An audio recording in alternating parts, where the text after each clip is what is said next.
always know.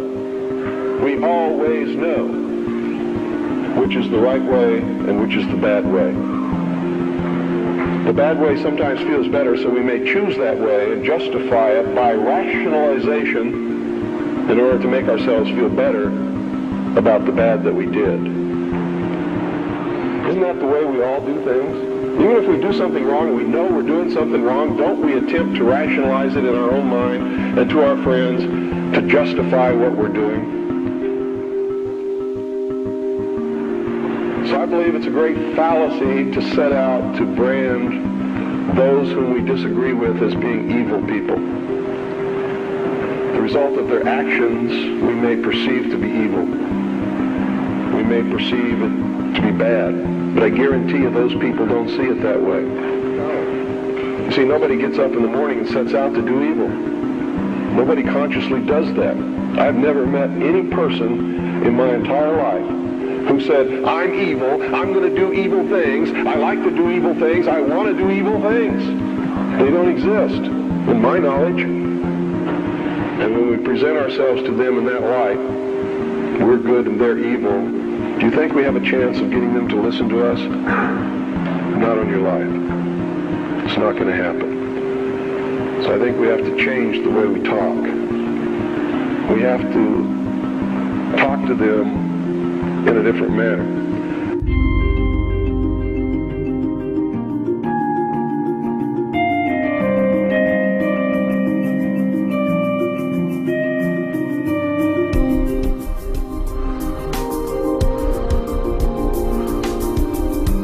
I've learned some things, and I think these things need to be passed on to you. And I think you need to start examining yourself, your agenda, your mission. Who are you? What are you about? What do you believe about America? Is it true? Are you helping to divide us more? Or are you helping to bring us together? Do you really understand what this country is all about?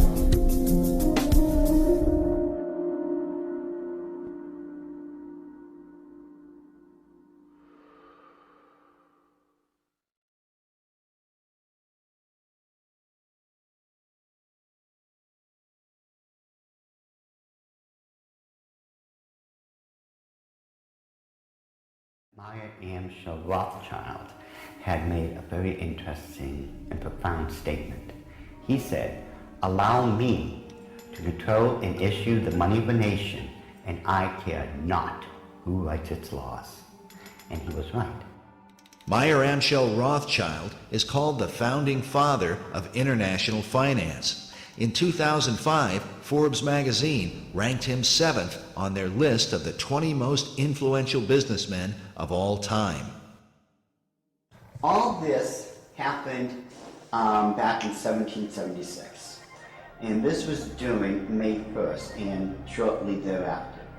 The significance behind that is that on May 1st, 1776, Dr. Adam Weishaupt, who was a devout Jesuit priest, who was given the chair of the professorship of religious studies at Ingolstadt University, was approached by Meyer Amschel Bauer, who would later change his last name to Rothschild, along with 12 of his most financially influential friends. They knew Weishaupt at that particular time was not only a genius when it came to the occult world, but Weishaupt also had an axe to grind, because it was the Catholic Church that just recently defrocked him.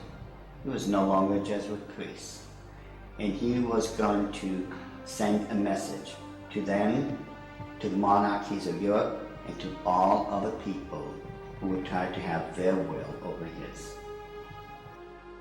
What Rothschild and Weishaupt came up with was a plan to destroy the old world system of government through monarchies and the church, and to set up a new world order in its place. This is said to be the great plan of all the secret societies. So what happened? Meyer Amschel Bauer approached Weishaupt and basically told him, "We know you've got the occult knowledge and genius to put it all together. We've got the money. You do it, we'll back it." Just to paraphrase what really happened. So in 1773, Weishaupt started creating what had never been created before. The idea of Illuminism had always been around, ever since the days of Babylon, with the co-founders of being that Nimrod and Semiramis. But no one had ever been able to actualize it.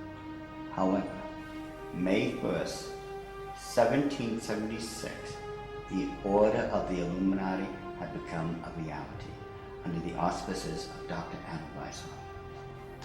Now, like other nations, orders, countries and such, they have their two great seals. The Order of the Illuminati does. Those two seals can be found on the back of a $1 bill. People mistake those to be the two great seals of the United States of America. They are not. Those are the two seals of the Order of the Illuminati, and I'm going to explain it to you. In order to understand the seal itself, we have to first take a look at every single thing that composites it. We look at the first part of it on our left, which would be the truncated pyramid one. Above it is a 13-letter Latin expression that says Annuit Corruptus, and directly underneath the base of the pyramid is a 3-word Latin expression, which is Novus Ordo Seclorum. If you were to look up the word, let's say, work, in the English dictionary, you're going to find at least 50 different meanings for it. It is the same thing in Latin. Different words have different meanings. They have more than one meaning. The word seclorum, one of the definitive meanings is secular. Something that is secular is of the world. So it is proper, very proper, to translate the bottom as New World Order, the Novus Ordo Seclorum. The whole of it is saying, announcing the birth of a new world order.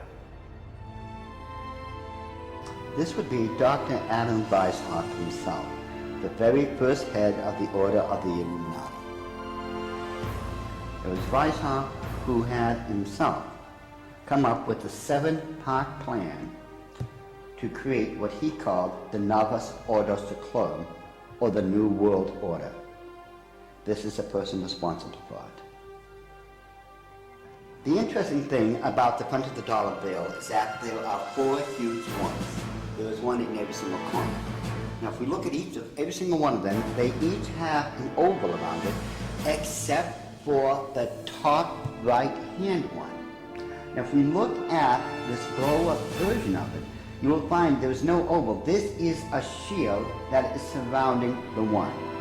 Now, the reason there was a shield here is because this is very similar to the original shield that was given to the Rothschild family when Baron Meyer Amschel Rothschild had become knighted in England and received the lordship. If we look across the top of this shield, all the way to the left-hand side, it drops down and forms a crescent moon. It's a crescent moon because it represents the female goddess in the occult world. At the bottom of that shield, of that lunar moon, you will see the owl. And it's very obvious, once you take a good look at that part of the crescent moon, and it is the same Illuminati owl that is being worshipped at the Bohemian Grove in California by those members of the Bohemian Grove, where presidents, premiers, kings and queens and heads of nations throughout this world have met. You can tell just by looking at this photo, that is a 40-foot owl.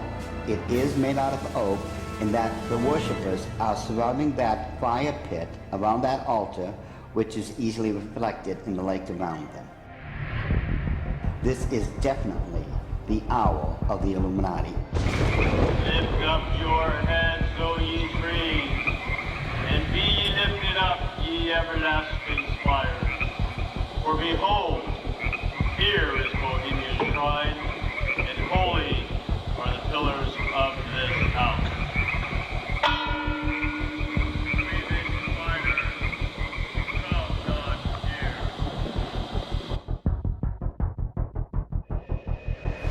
The owl is in his leafy temple.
darkness, you will be enlightened.